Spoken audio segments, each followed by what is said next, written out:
भारतीय कुश्ती संघ के पूर्व अध्यक्ष बृजभूषण शरण सिंह को लगा बड़ा झटका। भारतीय कुश्ती संघ को लेकर खेल मंत्रालय ने की बड़ी कार्रवाई। खेल मंत्रालय ने भारतीय कुश्ती संघ को किया निलंबित। नवनिर्वाचित WFI अध्यक्ष संजय सिंह के सभी फैसलों पर भी लगाई गई रोक। आपको बता दें कि भारतीय कुश्ती संघ को लेकर खेल मंत्रालय ने बड़ी कार्रवाई की है। खेल मंत्रालय ने कुश्ती संघ को रद्द कर दिया है। इसके साथ ही नवनिर्वाचित WFI अध्यक्ष संजय सिंह के सभी फैसलों पर भी रोक लगा दी गई है। नवनिर्वाचित अध्यक्ष संजय सिंह को नंदिनी नगर गोंडा में अंडर 15 और अंडर 20 राष्ट्रीय प्रतियोगिताओं के आयोजन की जिम्मेदारी दी गई थी। आपको बता दें कि संजय सिंह के अध्यक्ष बनने के बाद साक्षी मलिक, बजरंग पूनिया, वीरेंद्र सिंह उर्फ गुगा पहलवान जैसे खिलाड़ियों ने इस फैसले पर आपत्ति जाहिर की थी। इन खिलाड़ियों ने आरोप लगाए हैं कि संजय सिंह बृजभूषण शरण सिंह के करीबी और बिजनेस पार्टनर हैं। साक्षी मलिक ने दिल्ली स्थित प्रेस क्लब ऑफ इंडिया में आयोजित प्रेस कॉन्फ्रेंस के दौरान भावुक होकर उन्होंने कुश्ती से रिटायर लेने का फैसला तक कर दिया था। खेल मंत्रालय ने आदेश में कहा कि भारतीय कुश्ती संघ के नवनिर्वाचित कार्यकारी निकाय द्वारा लिए गए फैसले पूरी तरह से नियमों के खिलाफ हैं। ये फैसले भारतीय कुश्ती संघ के प्रावधानों और नेशनल स्पोर्ट्स डेवलपमेंट कोड का उल्लंघन है। ओलंपिक मेडलिस्ट साक्षी मलिक ने भारतीय कुश्ती संघ के पूर्व अध्यक्ष बृजभूषण शरण सिंह के खिलाफ यौन उत्पीड़न के आरोप लगाते हुए दिल्ली के जंतर मंतर में विरोध प्रदर्शन किया था। इस विरोध प्रदर्शन ने साक्षी मलिक के अलावा बजरंग पूनिया सहित कई पहलवानों ने मोदी सरकार से बृजभूषण शरण सिंह पर कानूनी कार्रवाई करने की मांग की थी। Bureau report, Prayagraj 24x7 news.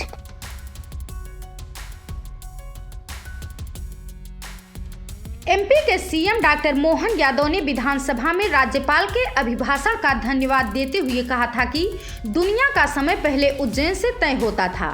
हमारी सरकार एक बार फिर इसके लिए प्रयास करेगी। माना जाता है कि कर्क रेखा और भूमध्य रेखा एक दूसरे को उज्जैन में काटती हैं। यही वजह है कि इसे पृथ्वी की नाभि भी माना जाता है। इसी बयान से कयास लगाए जा रहे हैं कि आने वाले समय में एक बार फिर दुनिया का समय उज्जैन से तय होगा। CM डॉक्टर मोहन यादव ने विधानसभा में कहा कि MP की सरकार समय के लिए ग्लोबल रेफरेंस के रूप में इस्तेमाल की जाने वाली प्राइम मेरिडियन को इंग्लैंड के ग्रीनविच से उज्जैन लाने के लिए काम करेगी। विधानसभा में CM डॉक्टर मोहन यादव ने कहा कि उनकी सरकार साबित करेगी कि उज्जैन ही प्राइम मेरिडियन है और वे दुनिया के समय को सही करने पर जोर देंगे। उन्होंने कहा, ये हमारा यानी उज्जैन का समय था जो दुनिया में माना जाता था, लेकिन पेरिस ने समय निर्धारित करना शुरू कर दिया और बाद में इसे अंग्रेजों ने अपनाया जो ग्रीनविच को प्राइम मेरिडियन मानते थे। CM डॉक्टर मोहन यादव एक प्राचीन हिंदू खगोलीय मान्यता का रेफरेंस दे रहे थे कि उज्जैन को कभी भारत का केंद्रीय मध्याह्न रेखा माना जाता था और ये शहर देश के समय क्षेत्र और समय के अंतर को निर्धारित करता था। ये हिंदू कैलेंडर में समय का आधार भी है। ऐसा विश्वास है कि उज्जैन शून्य मध्याह्न रेखा और कर्क रेखा से जुड़ा हुआ है। ये भारत की सबसे पुरानी वेधशाला का स्थान भी है, जिसे 18वीं शताब्दी की शुरुआत में जयपुर के सवाई जयसिंह द्वितीय ने बनवाया था। इस बात के कई प्रमाण भी मिलते हैं। स्टैंडर्ड टाइम कहां से तय होना चाहिए, ये उज्जैन तय करेगा। इसके लिए विज्ञान एवं प्रौद्योगिकी विभाग के माध्यम से MP की सरकार काम करने जा रही है। मंथन के लिए भारतीय विज्ञान कांग्रेस के माध्यम से अंतर्राष्ट्रीय कांग्रेस कराई जाएगी। यदि अंतर्राष्ट्रीय विज्ञान कांग्रेस निर्धारित करेगी तो स्टैंडर्ड टाइम में बदलाव आएगा। इसी कड़ी में इंदौर IIT का विस्तार करते हुए अब उज्जैन में IIT सैटेलाइट टाउन बनाया जाएगा। इस संबंध में प्रस्ताव लाया जा रहा है। ये जानकारी CM डॉक्टर मोहन यादव ने 16वीं विधानसभा के प्रथम सत्र के अंतिम दिन राज्यपाल के अभिभाषण में चर्चा के दौरान दी। मैं आज इस बात को लेकर चलना चाहता हूँ। मैं अभी अपने सारे अलग अलग विभागों के बारे में बात हुई, यद्यपि ये बात सही है कि एजेंडे को बात करी, मैं आपके बीच गर्व से कह सकता हूँ कि भारतीय जनता पार्टी का संकल्प पत्र यह हमारे लिए अपनी पवित्र धर्म ग्रंथ की तरह है। ये गीता रामायण की तरह है। एक एक अक्षर से 5 साल तक हम अपने इस एजेंडे को लेकर आए सरकार बनाने के लिए। 1 महीने की सरकार के लिए नहीं है, ना 13 महीने की सरकार के लिए। और हम और आप 5 साल बाद बात करेंगे कि आप और हमने जो निर्णय किए थे, अपने संकल्प पत्र को लेकर आगे बढ़े थे, तो हम किस रूप में आगे बढ़े।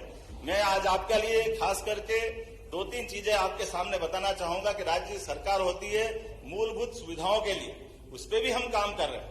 लेकिन सरकार अपने प्रदेश का मान, देश का मान और भारतीय सनातन संस्कृति का मान दुनिया में बढ़े, इसके लिए भी काम करने की आवश्यकता है। और मुझे इस बात की प्रसन्नता है, ऐसे कई विषयों को लेकर के जब से हमारी सरकार बनी है, ऐसे कई एजेंडों को लेकर हम आगे चल रहे हैं। आपकी जानकारी के लिए बताएं, आज से 300 साल पहले तक दुनिया में भारत का टाइम स्टैंडर्ड दुनिया में माना जाता था। लेकिन काल के प्रवाह में जब हम गुलाम हुए तो ये फ्रांस की राजधानी पेरिस 50 साल तक स्टैंडर्ड टाइम वहां तय होता रहा। उसके बाद 250 साल पहले जब अंग्रेज हावी हुए तो अंग्रेज इस चीज को पेरिस से उठा करके ग्रीनविच ले गए और ग्रीनविच से वो दुनिया में स्टैंडर्ड टाइम तय करने लगे। अब ये आप अंदाज लगा लें, कहने के लिए हम पूर्व के देश है, वो पश्चिम के देश है, और ये जो समय की गणना का केंद्र है, आप कभी अंदाज लगा लो आज भी कितनी बड़ी विसंगति है। आप उमंग भाई बताइए, यहाँ दुनिया में 2 प्रकार के ही प्राणी पाए जाते हैं। एक प्राणी जो सूर्यास्त से अपनी दिनचर्या चालू करते और अपने सूर्यास्त के बाद अपने सूर्योदय से चालू करके सूर्यास्त में खत्म करते। दूसरे प्राणी रात्रि या निशाचर वाले हैं। लेकिन मध्य रात्रि में कौन से प्राणी अपनी दिनचर्या चालू करते हैं? ये मध्य रात्रि में 12 बजे दिन बदलेगा, इसका कौन सा स्टैंडर्ड, ये कौन सा पैमाना है? लेकिन ये वो पैमाना है जिस पैमाने को मैं थोड़ा सा आपके सामने बताना चाहूंगा। ये वो पैमाना है जिसके माध्यम से भारतीय संस्कृति को लज्जित करने का प्रयास किया। मैं अभी अपने विषय पे आ रहा हूं भैया, अभी खत्म नहीं कर रहा हूं। आपको भी मौका दूंगा, आप अपने आंखों से जाके देखना। 21 जून और 22 दिसंबर दिन के 12 बजे उज्जैन की ऑब्जर्वेटरी में जाना। एक शंकु यंत्र है, 300 साल पहले बना है और आधुनिक साइंस की दृष्टि से जीपीएस है फिजिक्स का बना हुआ, जहां से आप डिसाइड कर सकते हैं कि दुनिया का सेंटर पॉइंट कौन सा है। आपको गर्व होगा वो उज्जैन और डोंगला है, जहां पे 23.26 अंश मिलेगा। लेकिन ये हमारे आधुनिक साइंस के आप उपकरण भी बता रहे हैं, जो हजारों साल से हमारे पूर्वज जानते थे। ऐसे गौरवशाली चीज को हम विस्मृत करके केवल पश्चिमानुकरण जो करने लगे, उस काल के प्रवाह के चक्र को बदलते हुए उस ऐसे रहस्यों को भी सबके सामने लाने का काम हमारी सरकार कर रही है।